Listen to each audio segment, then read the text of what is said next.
अस्सलाम वालेकुम वरहमतुल्लाह। जी वालेकुम हज़रत सलाम आपका बहुत वरहमतुल्लाह। शुक्रिया, आपने अपने कीमती वक्त में से हमें वक्त अता फरमाया और बड़ा इल्मी और दलाइल से मुज़य्यन आपने जो मौजू आपने इंतखाब फरमाया उस पर आपने बहुत खूब दलाइल इरशाद फरमाए हैं।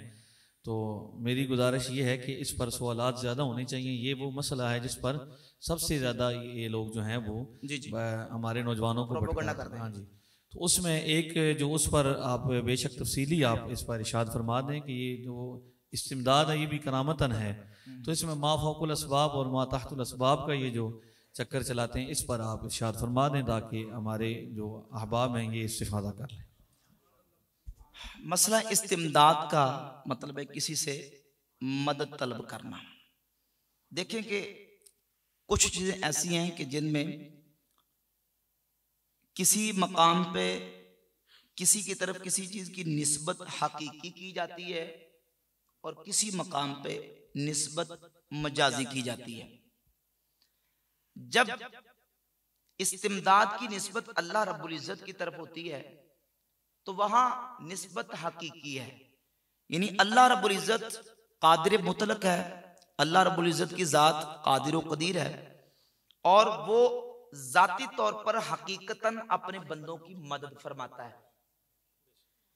जब किसी ऐसी चीज की निस्बत अल्लाह के बंदे की तरफ की जाती है, कुरान मजीद की 20 आयात इस पर बतौर दलील पढ़ी जा सकती हैं कि अल्लाह रब्बुल इज्जत ने कई ऐसी चीजें जिनकी निस्बत अपनी तरफ भी की, अपने बंदों की तरफ भी की, लेकिन जब उसकी निस्बत अल्लाह की तरफ है तो वहां निस्बत हकीकी है और जब बंदों की तरफ है तो वहां निस्बत मजाजी है।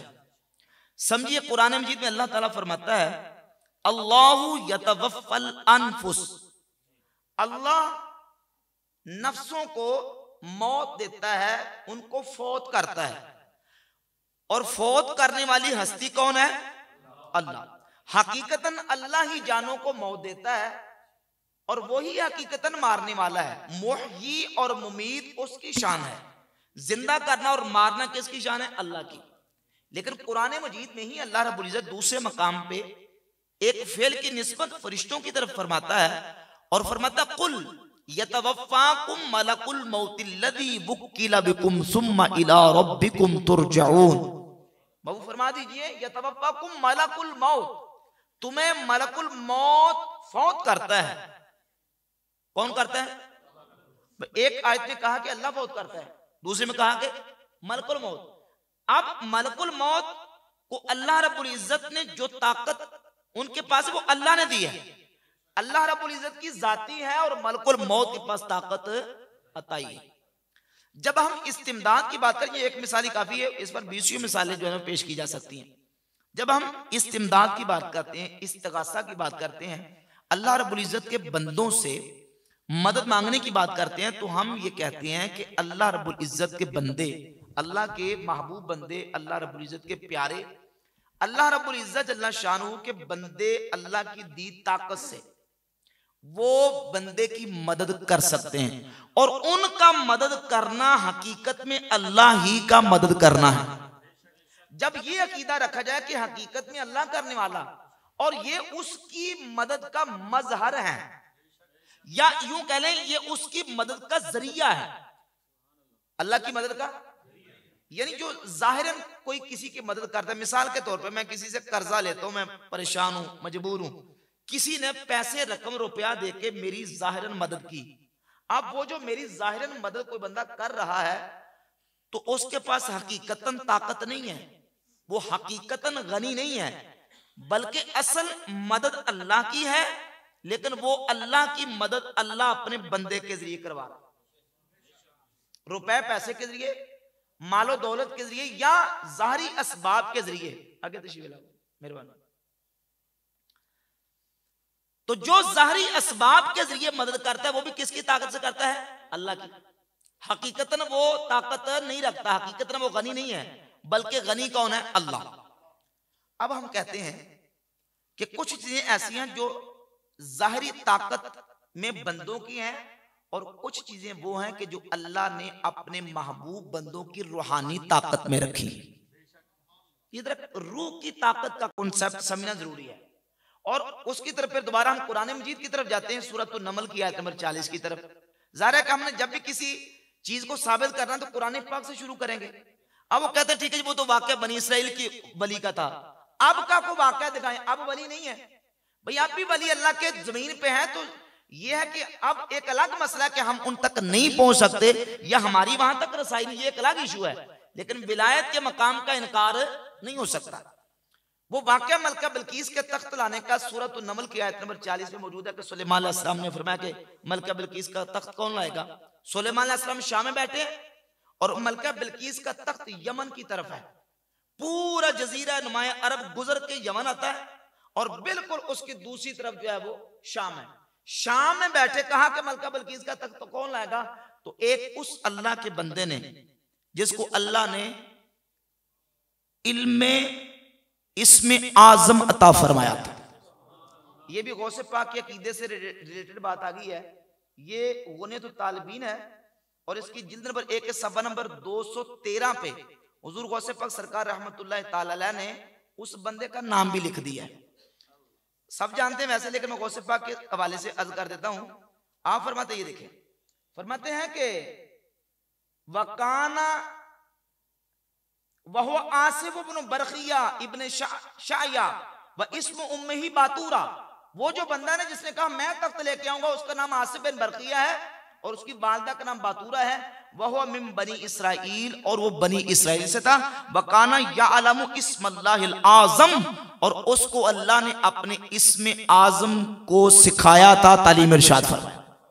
यानी अल्लाह ताला ने उनको इस्म आज़म दिया था और वो इस्म आज़म को जानते थे। आसिफ बिन बरकिया कातिब सुलेमान अलैहिस्सलाम के मुंशी, और ये सही सन के साथ असुल कुबरा बहकी में और इमाम हिबतुल्लाह लालकाई ने अपनी किताब शुरू उसूल इत्काद अहले सुन्नह में लिखा है कि इस आयत में सूरत नमल की आयत नंबर 40 में जिस शख्स का जिक्र है वो आसिफ बिन बरखिया सुलेमान अलैहिस्सलाम के कातिब हैं। उन्होंने कहा आना आतीक बही क़ब्ल अन यरतद्दा इलैका तरफुक, मैं आपकी बारगाह में मलका बिल्कीस का तख्त लेके आऊंगा क़ब्ल अन यरतद्दा इलैका तरफुक, आपकी आंख झपकने से पहले।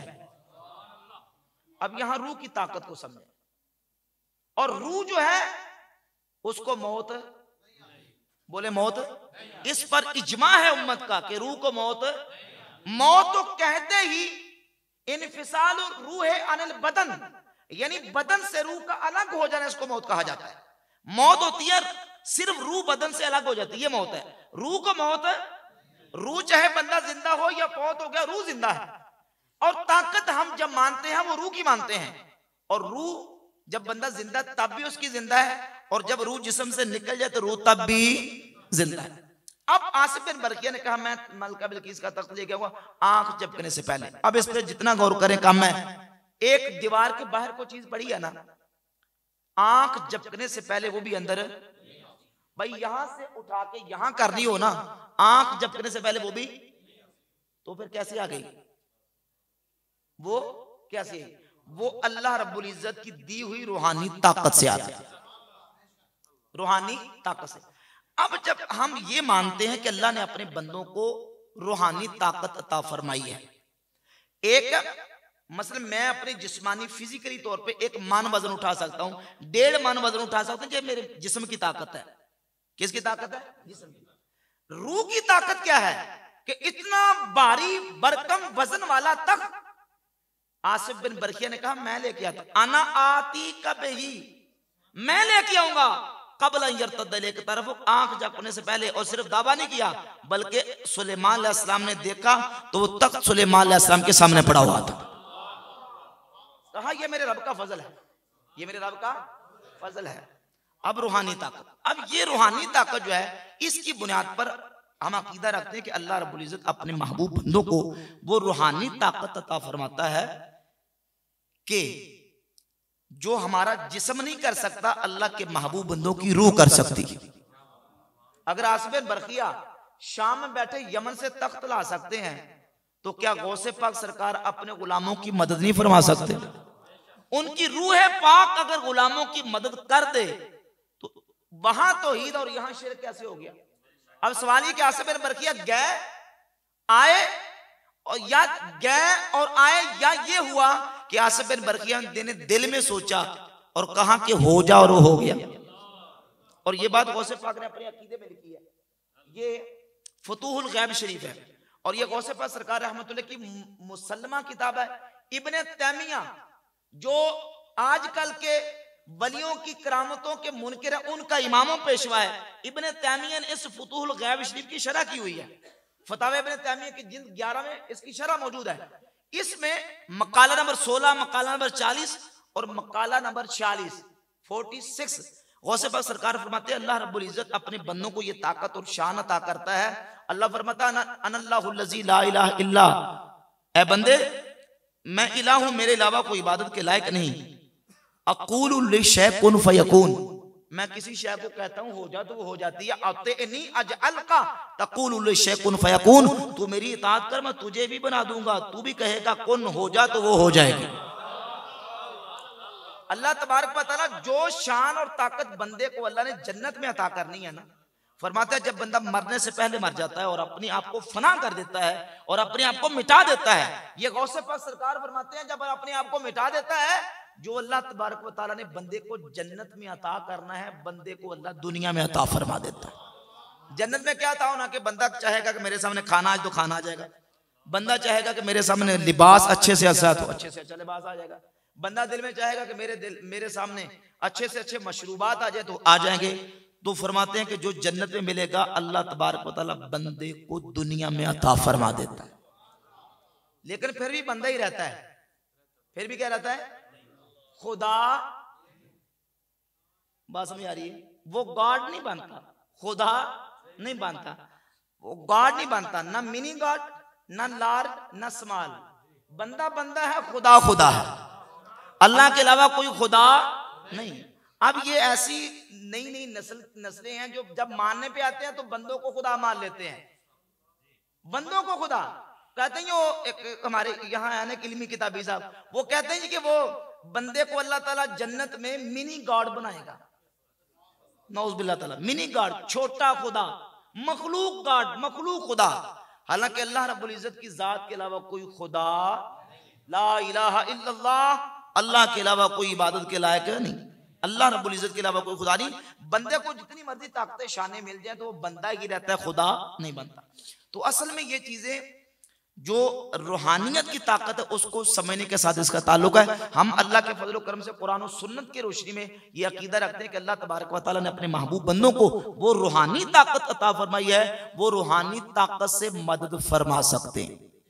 यही हमारे औलिया अल्लाह सालिहीन बुजुर्गों, मियाँ साहब ने वो लिखा था ना, जे रब दिल दी आँखियां देवे ते चानन होवे नूरों, वलियां नू सब नजरी आवे, क्या नेड़े क्या दूरों।